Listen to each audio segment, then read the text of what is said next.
এখন দেখো past perfect কাকে বলে, এই কনসেপ্টটা বুঝো ভাই। স্ট্রাকচার আর এই যে সাবজেক্ট প্লাস হ্যাড প্লাস ভার্বের পাস্ট পার্টিসিপল ফর্ম প্লাস ব্লা ব্লা ব্লা ব্লা, এটা পড়তে পড়তে কিন্তু অনেক সময় গেছে, রাইট?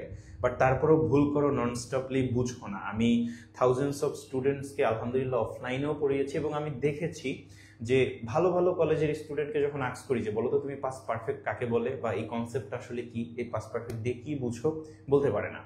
মানে বুঝাই বলতে পারে না। হ্যাঁ, আমি আস্ক করতেছি তাদেরকে পাস্ট পারফেক্ট এবং তারা বলতেছে সাবজেক্ট প্লাস হ্যাড প্লাস এইভাবে বলতেছে। হ্যাঁ, সো এটা দিয়ে কি বুঝতে পারি যে আমরা আসলে রুলে এমন ভাবে ডুবে আছি যে ফুল একটা নেশন। আচ্ছা যাই হোক, বাদ দিলাম এটা।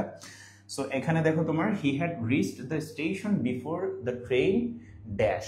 সো এখানে দেখো আমার পাস্ট পারফেক্ট কাকে বলে এটা একটু বোঝার চেষ্টা করি একদম বাংলা ভাষায়, কোনো স্ট্রাকচার ছাড়া। সো পাস্ট পারফেক্ট হলো আমার দুটো ঘটনার থাকবে। হ্যাঁ, অতীতে। কোথায় বলো তো ভাইয়া? অতীতে দুটো ঘটনা থাকবে। এই যে ঘটনা, এটা হলো ঘটনা নাম্বার 2 ফর এক্সাম্পল, আর এটা হলো ঘটনা নাম্বার 1। ওকে, ফর এক্সাম্পল ধরলাম আমি। আচ্ছা, সো এই যে অতীতে দুটো ঘটনা থাকবে, এই ঘটনা নাম্বার 1 অ্যান্ড ঘটনা নাম্বার 2, এই দুটো যেহেতু ঘটনা অবশ্যই একটা আগে হবে এবং একটা পরে হবে। এটা হলো আমার বেসিক কমন সেন্স, কারণ দুটো ঘটনা যেহেতু অবশ্যই একটা আগে পরে হয়েছে, নাহলে তো আমি দুটো ঘটনা বলতাম না, রাইট? আচ্ছা, তাহলে দেখো ওই যে দুটো ঘটনা অতীতে, ওই দুটো ঘটনার যেটা আগে ঘটে সেটাকে আমি বলি পাস্ট পারফেক্ট। ফর এক্সাম্পল এই যে ঘটনা 1, এটা হচ্ছে পূর্বে ঘটছে, হ্যাঁ, বা আগে ঘটছে।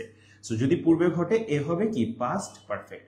আর যদি তোমার এখানে দেখো তোমার এই যে ঘটনা নাম্বার 2, এ যদি পরে ঘটে সেক্ষেত্রে হবে কি বলতো ভাইয়া? Past indefinite.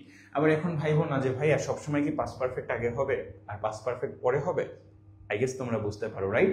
যে ঘটনা দুটোর যেটা আগে ঘটবে সেটা হবে পাস্ট পারফেক্ট, আর যেটা পরে ঘটবে সেটাকে বলে কি পাস্ট ইনডিফিনিট। এই কনসেপ্টটা যদি তুমি বুঝো তাহলে কিন্তু এই যে বিফোর অ্যান্ড আফটার এগুলো নিয়ে কখনো সমস্যা হওয়ার কথা।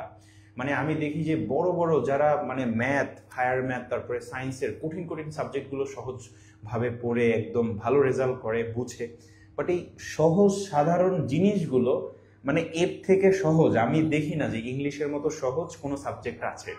বাংলা সাবজেক্টটাও এর থেকে কঠিন, সত্যি কথা বলতে। বাট এটাকে আমরা এত বেশি কঠিন বানাইছি যে এটাই আমাদের এখন সব থেকে ভয়ের জায়গা, এবং এই ভাষাটাই হচ্ছে আমাদের মানে কি বলবো ফেল করানোর সব থেকে বড় তোমার ওয়ে।